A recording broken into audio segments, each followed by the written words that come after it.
We are on the hill of Deir El-Azhar, near the village of Abu Ghosh, around us, below us. And we are about 10 kilometers, a little bit more west of Jerusalem, on the way to the coastal plain. The hill is an archaeological mound, the tell, and there is this beautiful monastery on top of the hill.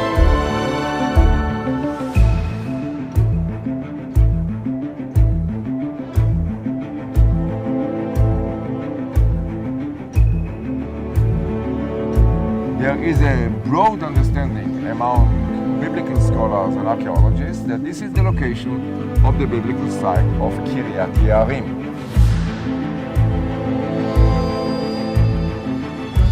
The church behind us was built in the beginning of the 20th century. It is built over a Byzantine church and monastery.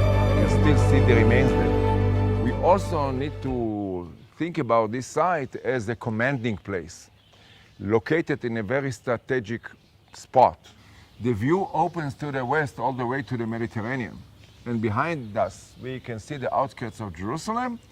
Looking to the south, the Shephelah and the hills of Judea, the Judahite highlands, all the way to Hebron. So whoever sits here is really guarding the approach to Jerusalem.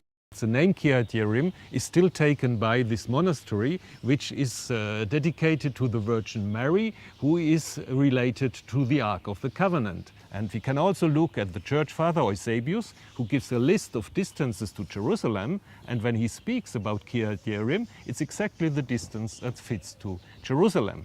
And finally, even the Arab name Deir El-Azhar may be a memory of the name of Eleazar, who was consecrated as a priest for the ark when the ark was brought here.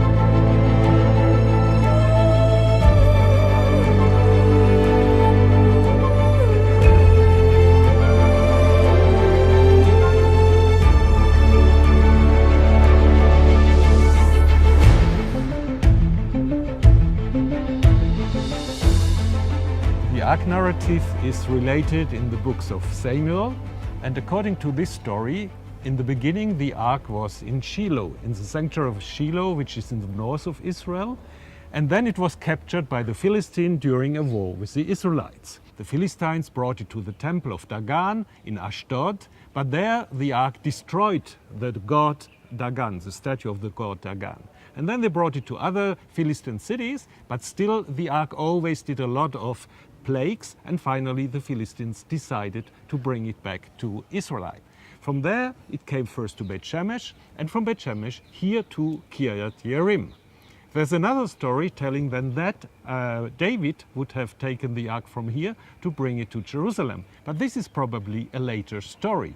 So the interesting thing is that the ark was not brought back to Shiloh. Everybody would have expected that. It was brought here to Kiryat Yearim. So that means this place is special in relation to the ark. And the story was probably told to show the importance of the place. And why was this place so important?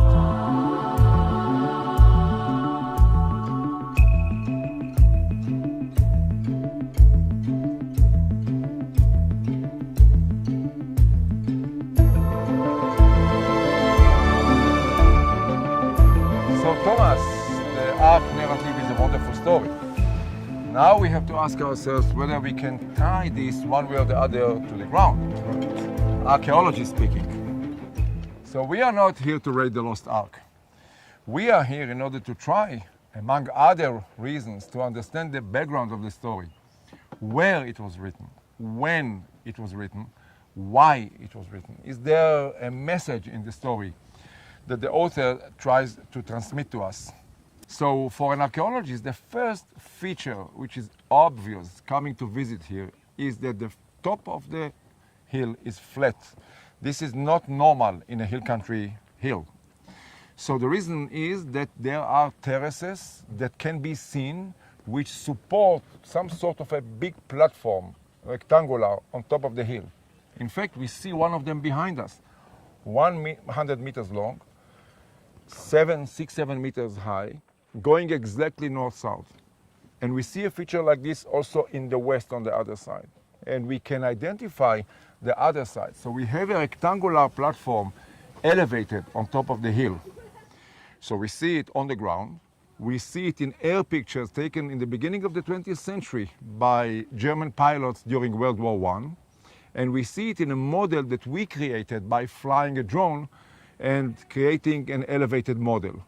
So there is no question that there is some sort of a flat platform on top of the hill.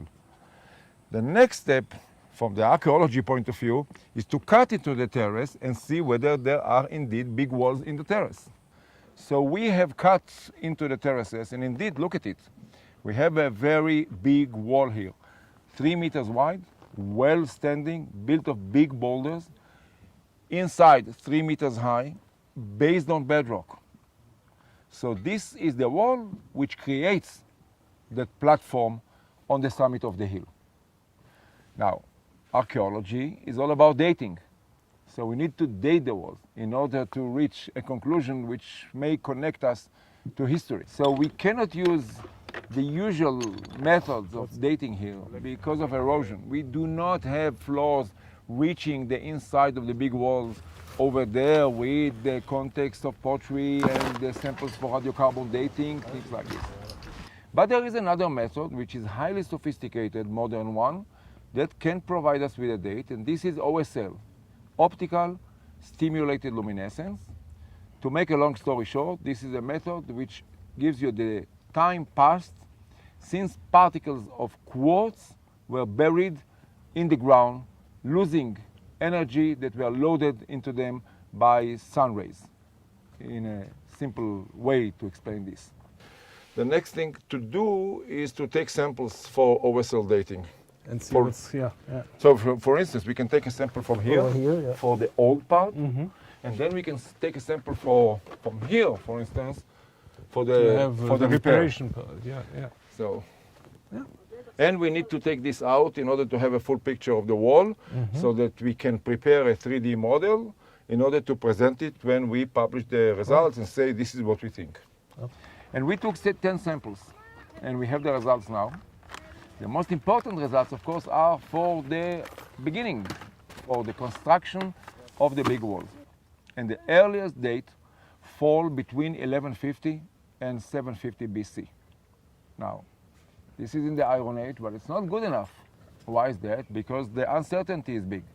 We need to diminish it.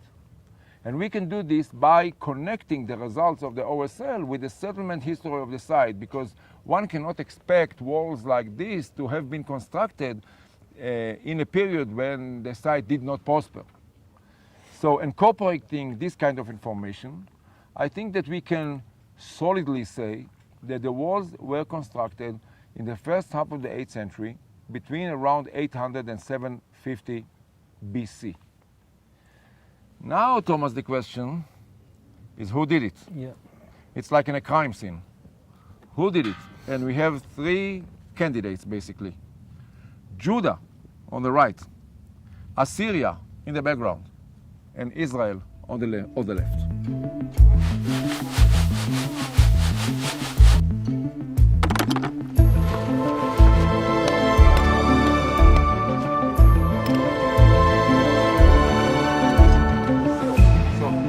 These are the buckets from here. Where are they showing buckets?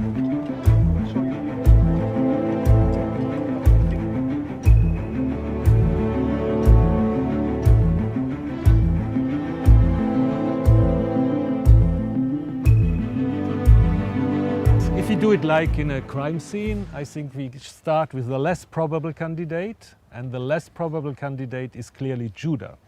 Because in that time, Judah has no manpower to do it.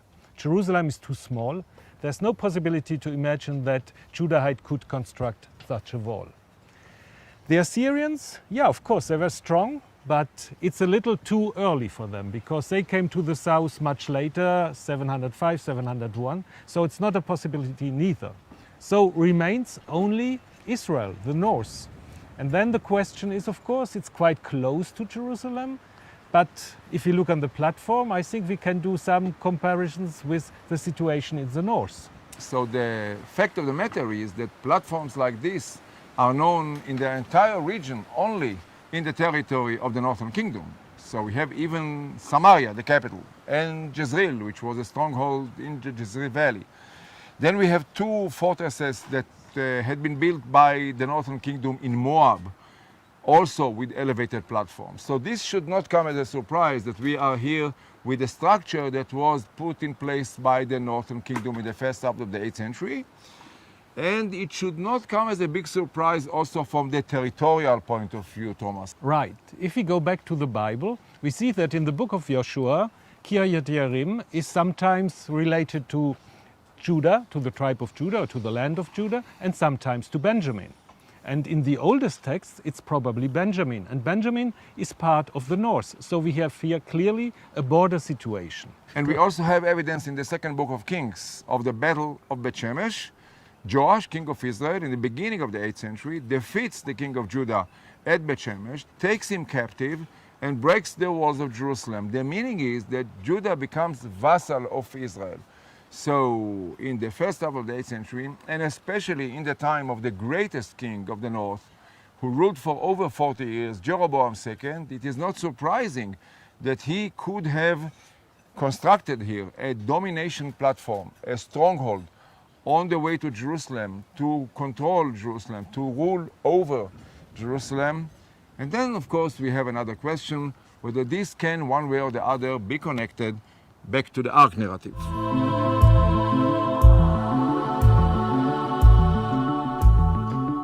If we take the Ark and place the story of the Ark in the 8th century, that makes perfectly sense.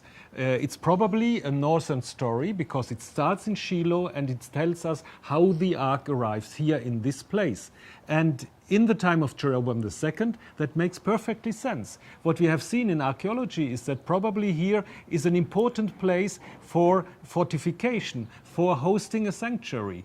The Bible wants us to believe that it was just a storage place for the Ark for very few time, but archaeology can show us, and biblical criticism also, that the Ark was standing here much longer and that this place at the end is much more important for the understanding of the Ark and the Ark narrative. And the site of the Ark narrative tells us also something which is beyond Kiryat Yearim, about the Northern Kingdom, its ideology, relationship with the South, with Judah.